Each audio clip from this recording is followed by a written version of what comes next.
This book was written by Jason Neal.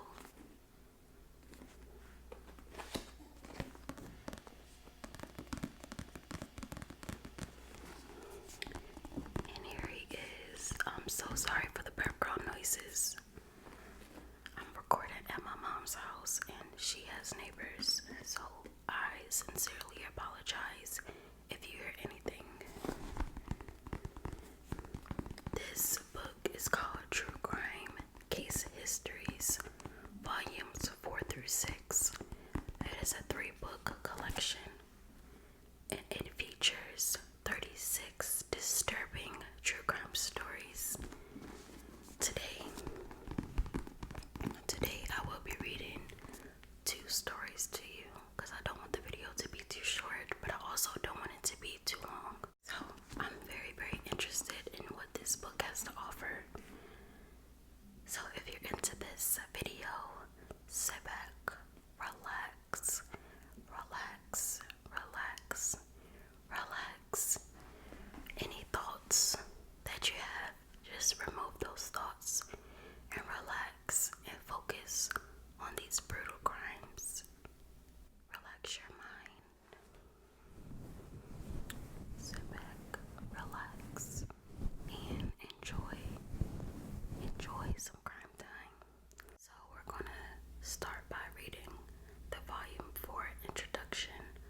If you read the previous volumes of the True Crime Case Histories series, you know that I like to start with a brief word of warning. The stories included in this book are truly depraved and shocking. They are not for the squeamish. Many true crime television shows and news articles often leave out the gruesome details simply because they may be too much for the average viewer or reader. With my books, I try not to leave out the details, no matter how vicious they may be. My intention is not to shock, but to provide a clear and accurate description of some of the most evil minds of the world.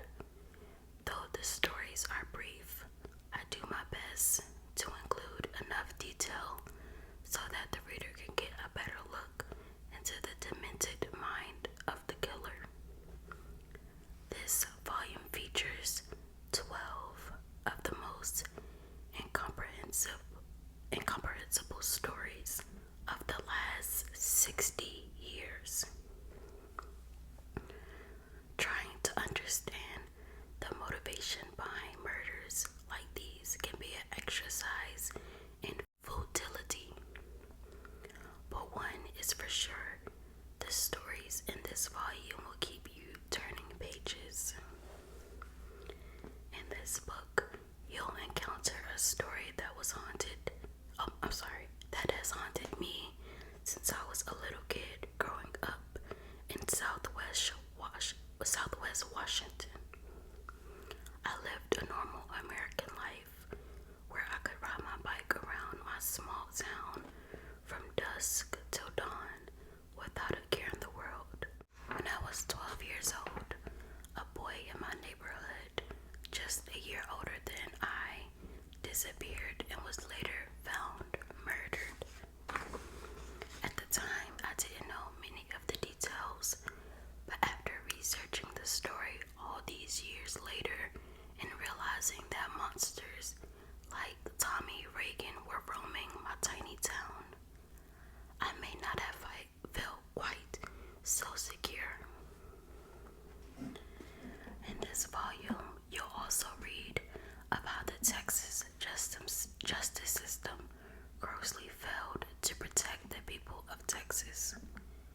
The result of their leniency was that a brutal killer of 3 teenagers was allowed back on the streets to kill as many as 11 more women. Several of the stories included familia killings. There's the husband that killed his successful wife because he was jealous of her career. The wife that killed her husband so she could marry his best friend and collect insurance money.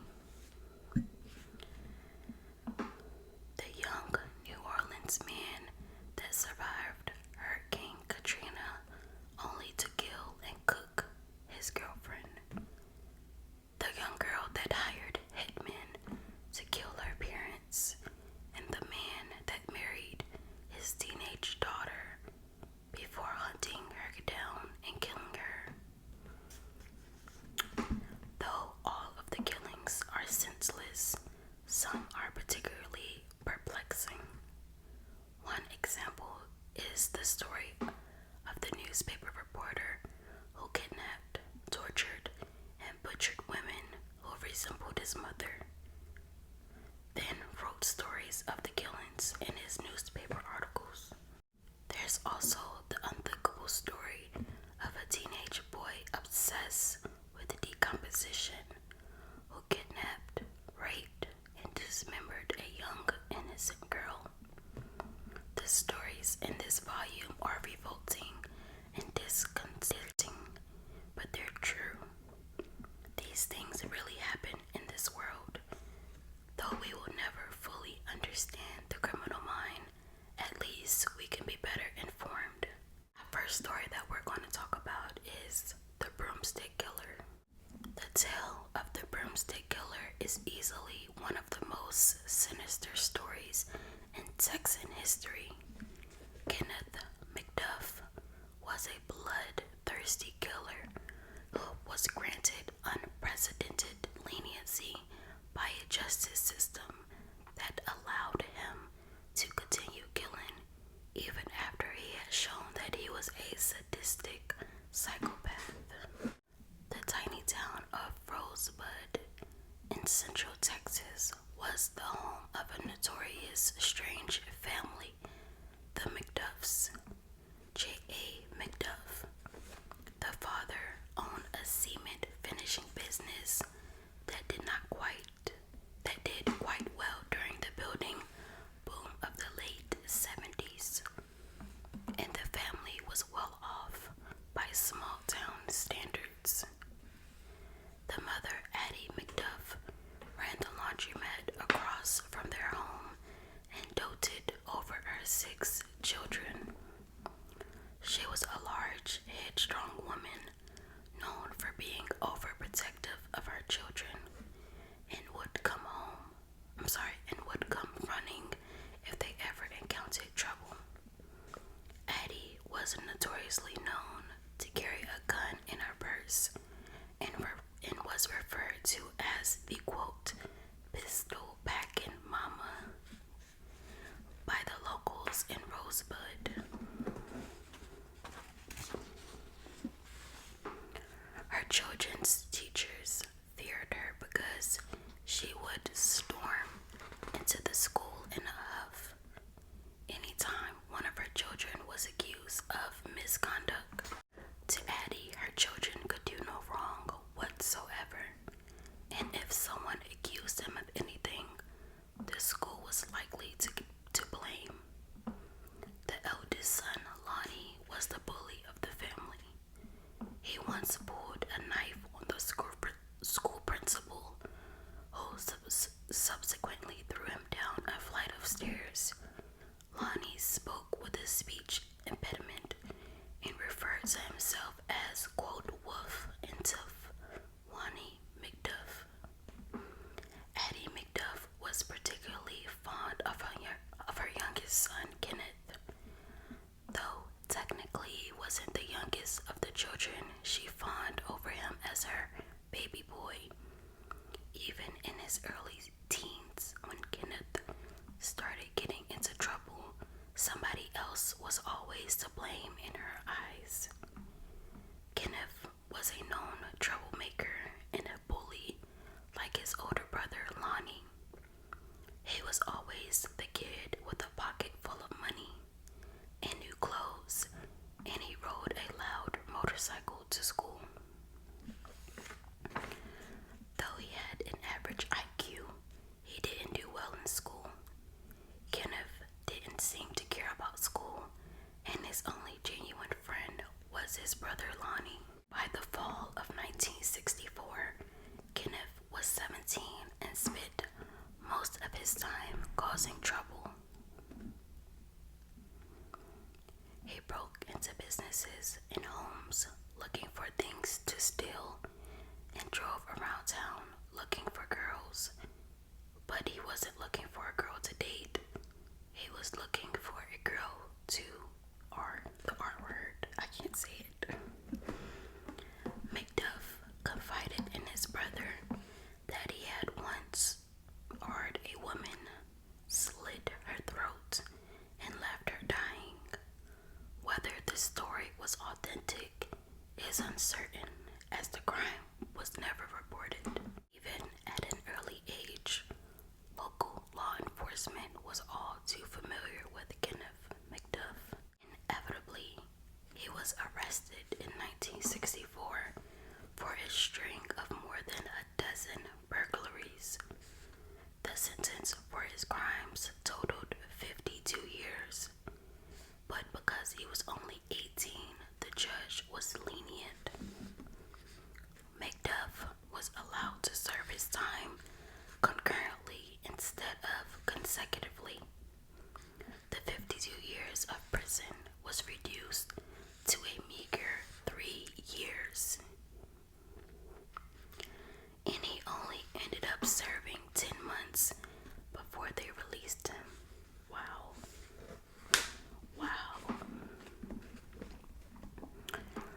The brief sentence gave McDuff a sense of invincibility, and just 8 months later he moved on to much more heinous crimes. On a hot August night in 1966, McDuff and his new friend Royal Dale Green were on their way to Fort Worth. Roy assumed they were on their way to drink some beer and look for girls, but McDuff had much more diabolical plans in mind. Roy Dale Green was a skinny 18-year-old who was impressed with and excited to be hanging out with 20-year-old McDuff. Green knew that McDuff was a troublemaker, but when Kenneth told him he wanted to sexually hurt girls that night, Roy didn't take him seriously. When McDuff pulled into the parking lot of the baseball field in Everman, Texas, Roy had no idea what a mess he had got himself into. McDuff pulled his car up next to a parked car near the baseball diamond. He could see where there were 3 teenagers inside the car. He reached under the seat and pulled out a Colt .38 revolver, got out of the car, and walked up to the driver's side of the parked car. Pointing the revolver at the window, McDuff ordered the 3 teens out of the car. Inside the car was 16-year-old Edna Louise Sullivan, her boyfriend, 17-year-old Robert Brand, and his 15-year-old cousin Mark Dunham. McDuff led them to the trunk of the car and commanded them to get in. The 3 teens climbed in and he closed the lid. McDuff drove their car while Roy Green followed in McDuff's car to an isolated area where they stopped. McDuff and Green got out of the cars, and McDuff turned to Green and said, quote, "We're gonna have to knock him off," end quote. Kenneth then opened the trunk and pulled Edna out. The teen girl screamed as he dragged her away from her friends to his own car and locked her in his trunk. He then went back over to the young boys, unable to see Edna's terror, only intensified when she heard 6 gunshots. McDuff had emptied the revolver into the 2 other boys' bodies. When he could not close the trunk, McDuff became frustrated and backed the car up to a fence and abandoned it with the boys' bodies hanging out of the back. Roy Green was in shock. They both got back into McDuff's car and drove to another location where McDuff pulled Edna out of the back of the car and sexually touched her. After he touched her, McDuff ordered Green to touch her as well. Then McDuff yelled to Green, quote, "Find something for me to strangle her with," end quote. Green pulled the belt off his pants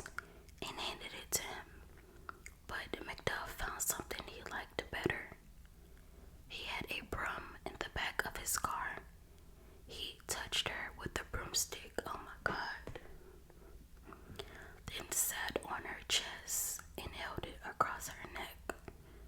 Just sick. He leaned forward on the broomstick, putting more pressure on her neck until he crushed her throat. McDuff threw her body over his shoulder, walked to the side of the dirt road, and tossed her body into the nearby bushes. The two drove away. The next day, Roy Green was consumed with guilt and told his friend's mother what they had done. His friend's mother went to Green's mother, who subsequently convinced him to turn himself in. Green was arrested and led the police to the bodies, and McDuff was quickly arrested as well. Green gave the police the gun that McDuff had buried next to his garage. During the trial, a terrified Roy Green stuttered and stammered as he testified against McDuff. McDuff was cocky and nonchalant, taking the stand in his own defense, but it didn't help his case. In November 1966, a jury found Kenneth McDuff guilty on 3 counts of murder. Roy Green served 11 years in prison for his part in the murders, while McDuff was handed 3 death sentences in the electric chair. In a normal world, this would be the end of the story, but it was nowhere near over. Oh my God. On June 29th, 1972, after 6 years on death row, the U.S. Supreme Court decided that the death penalty, and it was then written, was a cruel and unusual punishment and was therefore unconstitutional under the 8th and 14th Amendment. In an extraordinary event, all death penalty cases in the United States were commuted to life sentences. McDuff was now eligible for parole and applied for it every time he was allowed. He was convicted of such heinous crimes, it was unimaginable that he would ever be paroled. The residents of Central Texas thought that such a vicious killer could never be paroled. Over and over he applied and was repeatedly denied. 15 years later, in 1987, McDuff saw his chance. The Texas federal court ruled that the prisons of Texas were far too overcrowded, violating the civil rights of the inmates. Rather than spending money building more prisons, the court set population limits in the prisons, which led to a massive backlog of inmates being held in county jails across the state. Texas Governor Bill Clements made an unthinkable deal with the parole board. In order to reduce prison population, they were required to release 150 inmates per day. Initially, the white-collar crimes were released, then the minor drug offenses. Within 2 years, the only people left in the prisons were murderers. This is when McDuff saw his chance. Each time he applied for parole, McDuff still had to appear before a parole board of 3 members, plead his case, and get 2 out of 3 votes in his favor. He had tried several times and was denied each time. In one instance, he actually received 2 votes, but it was ultimately denied when an unknown party argued against his release. In another instance, he tried to bribe a parole board official by offering $10,000. Each time he was denied, but it didn't deter him. Outside of the prison, McDuff's mother was busy doing her part.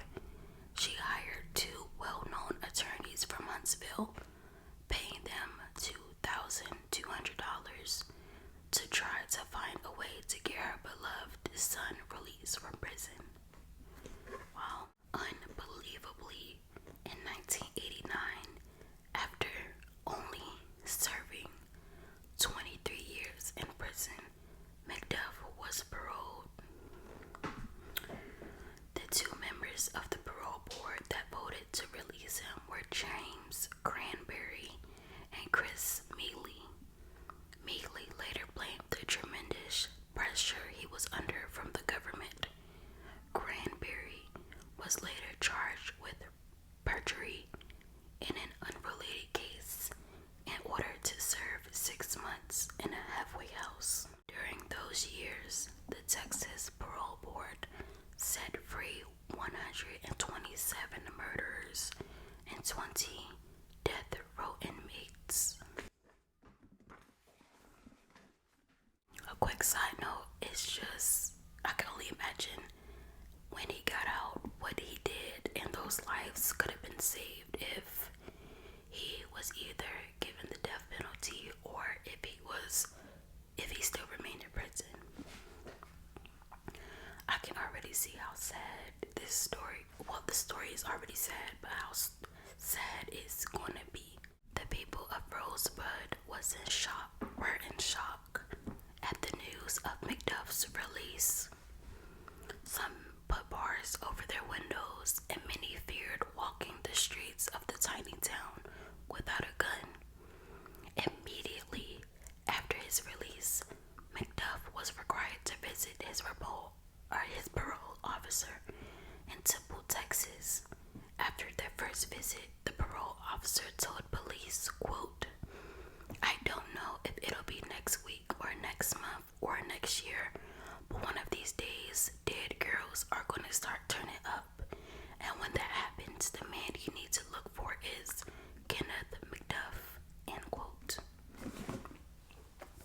The parole officer was right. Just 3 days after his release, the body of 29-year-old Sarafia Parker was found in a field 25 miles west of Rosebud in Temple, the town that McDuff's parents had moved to while he was in prison. Though they had no evidence, police suspected McDuff was responsible for the killing. McDuff was known as a racist. Just 7 months after his release, he harassed a young black man in Rosebud, yelling racial slurs at him and pulled a knife on him. This violated his parole, and he was quickly sent back to prison. But McDuff knew how the prison system worked. He knew about the overcrowding issues, and he was back on the streets just 2 months later. Wow. The system really failed these people, man. This is heartbreaking. After his release from prison, McDuff enrolled at Texas State Technical College in Waco and briefly got a job as a cashier at a convenience store called Quick Pack. But working for a lowly $4 an hour did not satisfy him, and he quit after only a month. By the summer of 1991, McDuff had given up his feeble attempts at the straight and narrow life and continued his life of crime. He knew this violated his parole, but he didn't care. He spent his spare time picking up prostitutes in Waco and used them to satisfy his need for violent sex. In the late hours of October 10th, 1991, McDuff picked up a young crack-addicted prostitute from Waco, Brenda Thompson. Intent on killing her, McDuff had Brenda tied up in the passenger seat of his red pickup truck when he noticed a police checkpoint up ahead. Brenda saw her opportunity and screamed as she raised her legs up to the windshield and began cracking the windshield several times. When the police ran toward his truck, McDuff hit the gas and crashed the roadblock. Several police officers had to jump out of the way to avoid being run over. McDuff led police on a high-speed chase, but escaped into the night by turning off his lights and driving the wrong way down one-way streets. After he escaped, he took Brenda Thompson down an old abandoned road into a wooded area near Route 84 where he touched her, tortured, and murdered her. Her body wasn't found until 7 years later. Just a week later, McDuff picked up another Waco prostitute. 17-year-old Regina Deanne Moore was last seen arguing outside a motel with McDuff on the night of October 17. Again, McDuff tied her arms and legs with her own stockings, then took her to a remote area where he touched and murdered her. Her remains were not found until 1998. 2 months later in Austin, 28-year-old Colleen Reed was washing her shiny new Mazda Miata convertible at a self-serve car wash. One thing that McDuff learned in prison was to find a malleable sidekick. That evening, he was driving around Austin with his latest sidekick, Alva Worley. As they drove past the car wash, McDuff spotted Colleen and made a quick U-turn. McDuff pulled his tan Thunderbird into the bay next to hers, got out of the car, and walked into Colleen's stall. Without a word, McDuff grabbed her around the neck and lifted the tiny girl off the ground. When Colleen screamed, neighbors behind the car wash came out to see what was happening. They watched as McDuff threw Colleen in his car. He and Worley drove away, again driving the wrong way on a one-way street. The witnesses got a good look at Worley and alerted the police of his description and the type and color of the vehicle that sped away. Right away, police suspected that McDuff was behind the abduction. When the police got the description of Worley, they began looking through McDuff's known associates and noticed Hank Worley immediately as one of his known drinking buddies. Like Royal D. Dale Green, Worley was timid and easily influenced by McDuff. Worley wasn't hard to find, living in a motel with his 14-year-old daughter. When police knocked on his door, he was already terrified with guilt. Though his guilt consumed him, he feared McDuff and wasn't quite ready to point a finger at him. On the first visit to his motel room, Worley claimed he barely knew McDuff. It took a few visits to his motel room for police to persuade him to admit what had happened that night. They stopped by while he was having a barbecue by the motel pool with his daughter, and Detective Mike McNamara whispered in his ear, quote, "Hank, you're hiding a kid killer, you know that? You're protecting a man who touched and brutalized and strangled a girl not much older than your daughter over there. Picture her on the ground, a broomstick across her throat, crying out for you to help, begging you to speak out to do what's right to save the life of some young girl too." End quote. McNamara couldn't finish his sentence before Worley screamed. He was ready to talk. When investigators got him into the interrogation room, he told the complete story of the night of Colleen's abduction. Worley said he and McDuff were in Austin looking for drugs when McDuff saw Colleen washing her car. When McDuff lifted her off the ground by her throat, she screamed, "Please, not me, not me." He then threw her in the back of their car and told Worley to hold her down as they sped off.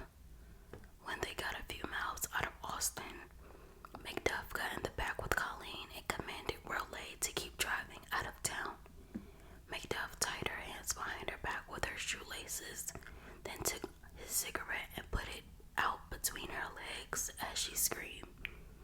He beat her and sexually hurt her.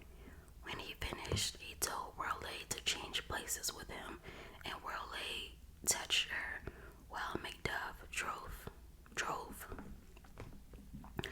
Worley recalled, quote, "I didn't want to have sex with her, but if I didn't have sex with her, I knew that he was going to get back there with her and beat her up some more and burn her with cigarettes.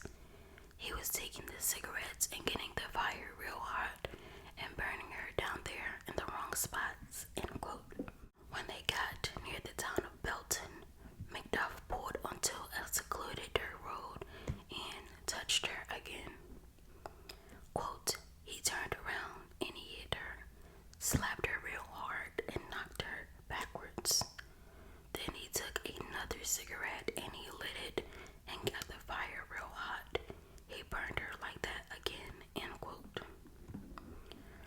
When she was able to stand, Worley claimed Colleen put her head on his shoulder and said, quote, "Please don't let him hurt me anymore," end quote.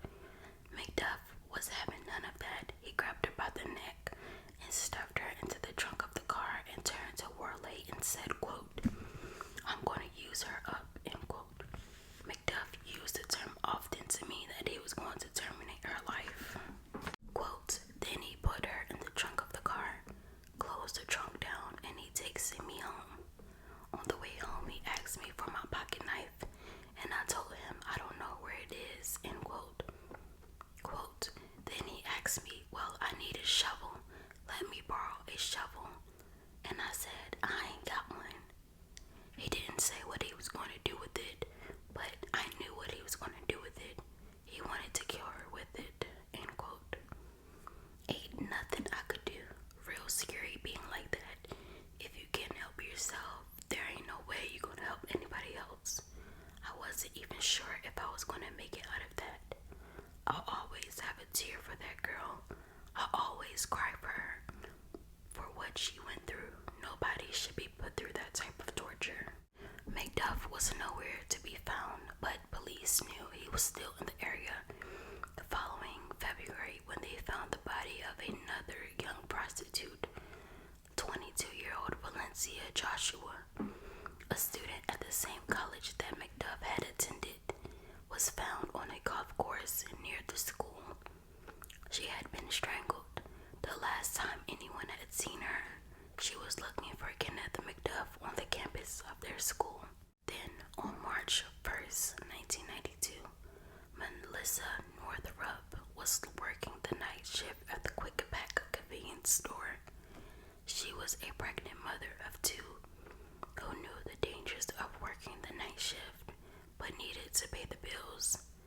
She would regularly call her husband during her shift to let him know she was okay. Late that night, McDuff was cruising the street looking for drugs when his tan Thunderbird broke down just 100 yards from the Quick Pack. This was the same store that McDuff had worked for only a month. McDuff knew that the store was open 24 hours a day and had no security to speak of. He also knew that there was a cute 23-year-old who worked the night shift and had told friends that the place could easily be robbed. When Melissa's husband didn't hear from her at 4 a.m. that night, he got worried and called the store. He repeatedly got no answer, so he drove to the store, but there were no sign of his wife. When police found McDuff's car abandoned at the new road inn just 100 yards away, their suspicions were confirmed. McDuff was on a killing spree, and they started a massive nationwide manhunt. Knowing how close McDuff was with his family, they started by questioning his parents. As always, his mother stood by her beloved son and claimed he was innocent but didn't know where he was. His father, however, was less loving. Quote, "I don't know where he is. If you find him, you could kill him if you want to," end quote. April 26, the badly decomposed body of Quick Pack employee Melissa Northrup was found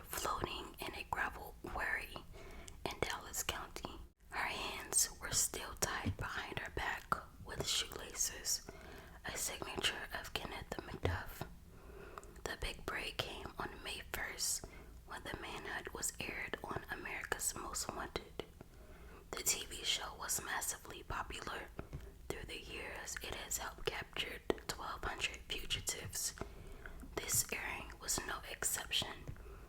Shortly after it aired, a man called from Kansas City, Missouri, claiming that McDuff worked for a trash company under the assumed name Richard Fowler. Texas police called Kansas City police, who looked up the name Richard Fowler in their records.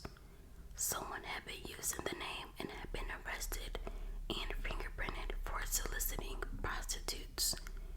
The fingerprints matched that of Kenneth McDuff. McDuff was arrested on May 4th, 1992, as he was driving a trash truck to a landfill. When he was brought back to Texas, crowds of angry people gathered outside of the courthouse. McDuff embraced the media and professed his innocence to the mob of cameras outside, often claiming that his trial was unfair. What? Prosecutors had their strongest evidence against him for the abduction and murder of Melissa Northrup, so they decided to try that case first and worry about the rest later. Addie McDuff, who was now 77 years old, was called as a hostile witness to testify against her son. She confirmed that her son used her credit card near the Quick Pack store on the night of the abduction, putting him near the scene of the crime when it happened. McDuff was livid that his own mother was being used by the prosecution to testify against him, but there was more to come. The prosecution called two of his friends to testify that he had tried to enlist them in his plans to rob the Quick Pack store. At one point, McDuff directed his anger at his own attorneys when he screamed at them, quote, "Why don't you get up and go sit on the prosecution side?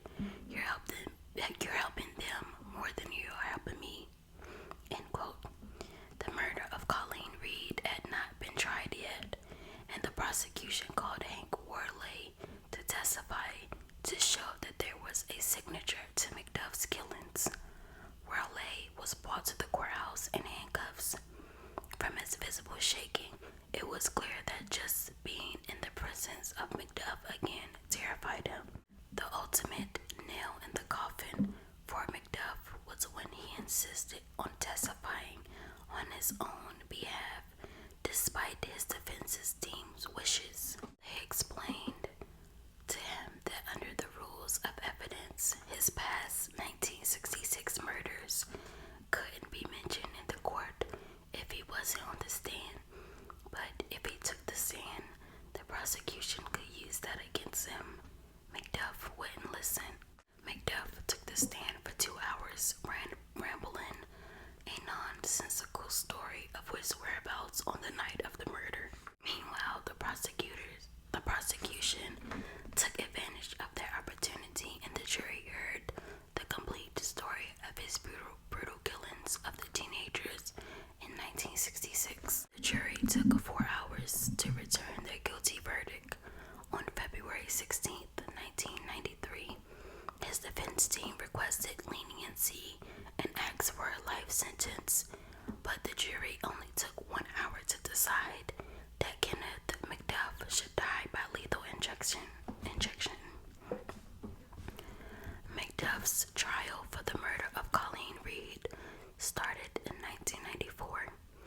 Although the body had still not been found, he was given a second death sentence. In television interviews from prison awaiting his death sentence, McDuff continued to profess his innocence even for the 1966 killings. In the months before his execution, investigators enlisted the help of a jailhouse informant to try to get McDuff to give up the locations of the bodies. Their plan worked. In September 1998, the body of Regina Deanne Moore was found beneath the bridge on the side of a highway. McDuff had buried her in a shallow grave. Her hands were still tied behind her back with shoelaces, and her ankles were bound with stockings. The body of Brenda Thompson, who kicked McDuff's windshield as he crashed through the roadblock, was found in a grouping of trees outside of Waco. She had been tied up, raped, and tortured, said the word. McDuff only had 2 weeks before his execution, but he wasn't given up the location of Colleen Reed. He told the informant that he didn't want to tell the cops because it was the last body, and if he gave them everything they needed, they would blank take away my commissary rights and won't treat me right, end quote. With only 2 weeks to live, McDuff's only concern was his own diminished rights, and he had no regard for the closure of his victims' families' right. Police met with prison officials and arranged to take none of his prison rights away. Presented with the insurance, McDuff finally gave them directions to where he had buried Colleen Reed's body. Despite digging for hours exactly where he told them, they were unable to locate her body. That afternoon, in a covert arrangement, McDuff was brought to the dig site. The body of Colleen Reed was found on October 6, 1998. In McDuff's final days, investigator John M. spent over 40 hours interviewing him, trying to gain a deeper understanding of the psychopath's mind. In the time he spent with him, though he showed no remorse at all, McDuff admitted to all 8 murders and alluded that there may have been more. Kenneth McDuff was executed on November 17, 1998. His family didn't claim his body, and he was buried in the Huntsville prison graveyard with a tombstone that displayed only his death row number X999055 and the day of the execution. As a result of the mayhem that McDuff caused and an outcry from the public, the Texas parole system was completely overhauled, and the state spent $2 billion building more prisons. That was the story of the Broomstick Killer. Let me know down below how you feel about the true crime story time, and if you would like for me to do more of these. I figured I'd try something different, but it's still true crime related. So let me know how you all feel about this story, this gruesome, terrible story that could have been avoided if the damn justice system would have just did their job and left him alone. Especially him. He was probably the worst ones. But thank you all so much for watching this story. I only did one story because I didn't know that